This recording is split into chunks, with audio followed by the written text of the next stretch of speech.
Discovery learning की ज़िंदगी में प्रैक्टिकल लाइफ में क्या फ़ायदियत है, उसको आप रियल क्लासरूम एनवायरनमेंट में किस हद तक यूज़ कर सकते हैं, इसको समझना ऑब्वियसली किसी भी एजुकेशन के पॉइंट ऑफ व्यू से इम्पॉर्टेंट है। एज़ अ टीचर इसको समझना, एज़ अ पेरेंट समझना, एज़ अ स्टूडेंट समझना, एज़ अ लर्नर समझना या फिर आम ज़िंदगी में भी एज़ अ ह्यूमन बीइंग समझना, it is of benefit and use of course. लेकिन जब भी हम कोई भी लर्निंग के प्रोसीजर को समझते हैं या लर्निंग स्टाइल्स को, लर्निंग थ्योरीज़ को जैसे-जैसे हम पढ़ते जाते हैं, तो हमें ये लगता है कि इस कदर इन्फॉर्मेशन मौजूद है और इतनी मालूमात हैं, लेकिन आप इस सारे के सारे प्रोसीजर की जो खूबसूरती है, वो यही है कि इसमें से आपको अपनी लाइफ़स्टाइल के मुताबिक, अपनी पर्सनैलिटी के मुताबिक you can do certain kind of pick and choose type of activities and you can understand your own learning style, your own learning activities को आप डिज़ाइन कर सकते हैं। और डिस्कवरी लर्निंग के अंदर इसका बहुत बड़ा स्कोप मौजूद है।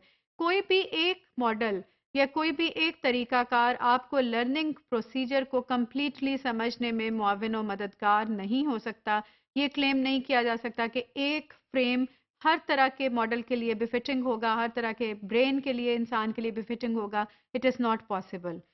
सो सिमिलरली डिस्कवरी लर्निंग के अंदर भी बहुत से मॉडल्स हैं जिसमें अप्रोचेस हैं, जैसे कि आप सीखते हैं और हम इसको जैसे जैसे समझते जाते हैं ये हमारे ऊपर आश्कारा होती जाती हैं, हमें इसको समझने में मदद मिलती है। लेकिन इसकी प्रैक्टिकल जो प्रैक्टिस में इसकी कहाँ पे एप्लीकेबिलिटी है, कैसे इसे किया जाता है और ये क्यों कर हमारे लिए मुफीद हो सकता है। तो इसमें कुछ जो कॉन्सेप्ट्स हमारे सामने होने चाहिए एज एजुकेशनिस्ट, वो ये है कि हमने इसको एजुकेशनल गोल्स को हासिल करने के लिए यूज़ करना है।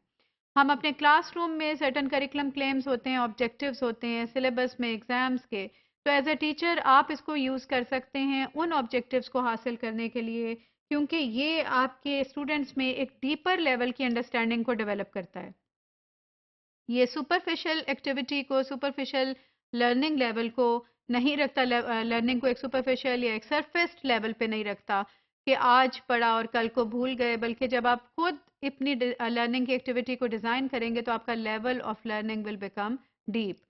और फिर इसमें चूंकि आप जब कोई लर्निंग या किसी भी तरह के प्रोसीजर की डिज़ाइनिंग में मबजूल होते हैं, तो आप बहुत सारी कॉम्प्लिकेटेड सिनेरियोज में सोच रहे होते हैं, उसके लिए आप सवाल जवाब के अमल में मशगूल होते हैं। तो मेटा कॉग्निटिव जो आपकी एक्टिविटी है, जिसमें कि आपके बहुत सारे मसल्स ब्रेन के, आपकी सोच के, आपके तखयल के कॉम्प्लिकेटेड सिनेरियो में आप काम कर रहे होते हैं, तो वो भी डेवलप होते हैं और उसकी एक्टिव इन्वॉल्वमेंट होती है। तो ये उसके लिहाज से भी यूज़फुल है। ये बिल्कुल बेसिक लेवल का एक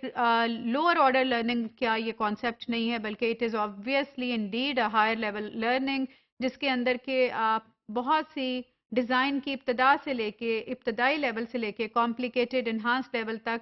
जब तक कि आपको अपनी इसरार का हल ना मिल जाए, मुहिम्मा हल ना हो जाए, तब तक उस लेवल तक आप पूरी डिज़ाइन करते हैं। So it's a lot of reflective practice, आपकी प्रोएक्टिव अप्रोच होती है, प्रैग्मेटिक अप्रोच होती है और बहुत से रिस्क फैक्टर को एनालाइज करते हैं। तो एनालिसिस एवरी काइंड ऑफ जो आपकी ब्रेन की एक्टिविटीज़ हो सकती हैं वो इन्वॉल्व होती हैं। और इसमें स्टूडेंट्स की डायरेक्ट इंगेजमेंट है, obviously they are doing all of these kind of activities, though supervise, though guided, but still they are taking a lead in the entire project. Teacher का काम ऑब्वियसली ये है कि सारे प्रोसीजर को induce करवाए, introduce करवाए। This is an inductive inquiry जिसके अंदर के स्टूडेंट्स जो चार किस्म के फॉर श्योर कामों में मशगूल नज़र आते हैं लर्नर्स, वो ये है कि वो अपनी कोई भी प्रोजेक्ट को या एक्सपेरिमेंट को जब डिज़ाइन करने लगें, तो सबसे पहले उन्हें ये सोचने की ज़रूरत है कि इसमें वेरिएबल्स कौन से हैं, यानी वो सिचुएशंस जो बदलेंगी या बदल सकती हैं और इसका मेरी रिसर्च पे या मेरी इंक्वायरी पे क्या असर पड़ सकता है, या कौन से वाले स्टिमुलाई फैक्टर्स हैं, किसको मैंने ऐड करना है तो क्या हो सकता है, रिमूव करूंगा तो क्या हो सकता है, मैंने डेटा कलेक्ट कैसे करना है, सवाल जवाब हैं, ऑब्जर्वेशंस हैं, क्वेश्चनेयर्स हैं, व्हाटएवर, मैंने उस डेटा को इंटरप्रेट किस तरह से करना है और फिर मैंने उससे सर्टेन टाइप की जो कंक्लूजन्स हैं, फाइंडिंग्स हैं, वो मैं किस तौर पर उसको हासिल करूंगा और उस तक पहुंचूंगा।